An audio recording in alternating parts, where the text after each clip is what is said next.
So I wrote some stuff today. I think I might just read that. Let me see if there's anything I want to get to first. Okay, so I'll just read what I got here. What I wrote down today, because today, in the beginning of the day, I was feeling a little bit, there was some heavy energy there. And this is what the energy was trying to say. Shaken up on thoughts and emotions. Basically, I was shaken up on thoughts and emotions. The idea of it. If imagining something as real, well, shaken up on thoughts and emotions. If imagining something as real will make it real, or will it just make you go into a joyful, illusionary psychosis? So does imagining something as real eventually make it real and come to life? Or are you just in an imaginary, joyful psychosis? Do you just look like a fool, but at least a joyful fool? You know what I mean? We could use imagination, or we use imagination to distort our experience of the physical world, but it acts as a tool to keep you functional and survive in the world. If you have a goal, it's made by the imagination. It's carried out by how you think it should be carried out, and it's even doubted by the same imagination. Let me sneeze. This is pretty significant. So, if you have a goal, for example, whatever goal it might be, it could be something simple like, let me go outside and go sit on a park bench. The goal is carried out by your imagination. You make the goal up in your imagination. Today I want to go sit on a park bench. Or it might come as an impulse, park bench. It's in the same sphere that you use imagination. It's in that same sphere, right? The one that says, let me go to the park bench, can also say, what would it be like if I had $1 million? What would it be like if I was a famous actor, you know? And that same sphere where everything, the impulses of normal life and impulses of imaginative life, that same sphere, even doubt, and it's even doubted by the same imagination. So even doubt gets created in that same sphere. So if you say, I have $10,000, or let's say something more grounded in reality, I will make $10,000, that same, I will can also be met with, no, you won't, you never will. And that's in the same imagination. It's imaginary that you won't. It's also imaginary that you will. It's imaginary that you are, and it's also imaginary that you aren't. You know what I'm saying? I don't know if you know what I'm saying. Let me keep going because I got more stuff. The way you say or think it's going to get created is you imagining that's how you do it. So for example, if someone wants to be this big actor, they say, okay, how do I become a big actor? They ask the question. They don't say, what would it be like to be this specific actor? They then start going into like, how can I do it? As if they aren't it, right? So then even in that, paradigm of doing things, they curate the how they're gonna do it. So they believe that if they'll be an actor if they go to acting classes, if they attend auditions, if they do etc. They're curating their process of how they're gonna get there, and they believe it, and so it manifests. But the reality of the situation is you don't know exactly how you're gonna get there. You don't know, but you make up things, right? And you make the journey yourself. You make the whole thing yourself.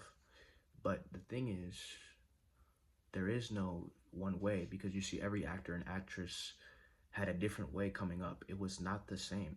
Some never auditioned. Some auditioned hella. Some knew people. Some were nepotism. Some people didn't even never acted in their life. They walked in a bar. They sat on a beach. Matthew McConaughey, Chris Pratt, Some were born into it as a child. And so the reality of the situation is you never know exactly how you'll end up somewhere. Business is the same, People become multimillionaires in many different ways. So there's no blueprint. But you say, okay, I'm going to do it this way. And then your wish is your command. You end up doing it that way. So essentially, you're sort of imagining how you're going to do it as well. There's no set in stone way. But is how we do something the only way? Or was it just learned and engraved in our memory that we now say this is the only way? Who knows how humans will do it in the future? I have to say, I do not know whether thought and emotion manifest reality, but I do know I can think and feel and distort my perception to make something not real feel real. You know what I'm saying? I don't know if imagination creates reality. I don't know if thought and emotion creates reality, but I know I can distort my perception, my thoughts and emotions, my imagination to make something that isn't real feel real. Am I in psychosis? I don't know. But when I look at it, every individual on earth, thinks, has thoughts and emotions, and they're basically thinking and feeling things that aren't real, but to them they make it real. And so does it become real? Like for example, when someone says, I will be a world famous actor, I like using the actor because I like movies. I will be a world famous actor. It's not true. There's nobody, there's no, you know, God's not telling you you will be a famous actor. You're just saying this stuff. Now, will it happen? I don't know, but if the person keeps, growing that sensation and making it real as if they are, you would think that they eventually will be, but I don't know, you know what I'm saying? But they're essentially pretending. They're making something that's not real feel real, and eventually they kind of this delusional self-confidence and it becomes real. But I don't know if it becomes real, you know what I'm saying? I don't know. You know what I mean? Like, they say something that isn't real as if it is real, and then it becomes real. He calleth things that are not seen as though they were seen, and the things that are not seen become seen, just like the Bible says. So that's what everybody does, is they call things that are not seen as though they were seen, and the things that are not seen become seen. Like,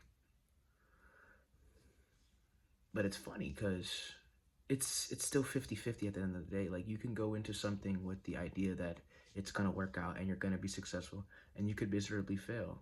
But at the end of the day, it's really your perception towards it. So I think things happen externally, and internally is 100% your choice. Externally, it's not 100% that you'll succeed. So then what are we trying to get to? The interior experience, or fuck the interior experience, have a bad interior experience, but at least get results on the outside? Which one are we striving for? You know what I'm saying? Let me keep going to the next one. Is that in and of itself manifestation? I don't know, but it feels like my goal was achieved. When you think and feel it, even though it doesn't happen. Anyways, I think and feel about life, and it influences my experience and actions. With all this being said, getting into spaces beyond thoughts, beyond emotions, is something far more real and cherished. The only suffering is suffering the thought and emotion you create, distancing yourself from these attachments. Pureness and cleanness of being is attained. Then you may choose to identify with something. So, the only suffering in the existence is you're suffering your thoughts and you're suffering your emotions, which are basically prolonged thoughts, and then you're suffering your body. But very rarely do people even suffer their body. Most of the time they're suffering their mind, which is their thought and emotion and all that sphere of energy. So a space beyond the thought, the thinking, and the emotion, a space beyond the body, pureness is achieved, cleanness of being is achieved. There's nothing else that needs to be added onto that space. And then when you're in that clear space, you may place an identity, a thought, an emotion within that clean space of being. But you're opening yourself up to limitation. You're putting a pin in the infinite and manifesting that one specific part, essentially. So that space is beyond everything. That's all that you can ever ask for. And in that space, you don't ask anything because it's a clear, open space. I guess my real point is, the thing is, what I wanted life to be was that if I were able to think and feel something, that it can come into being with 100% success rate. But I don't know if that's the way life is.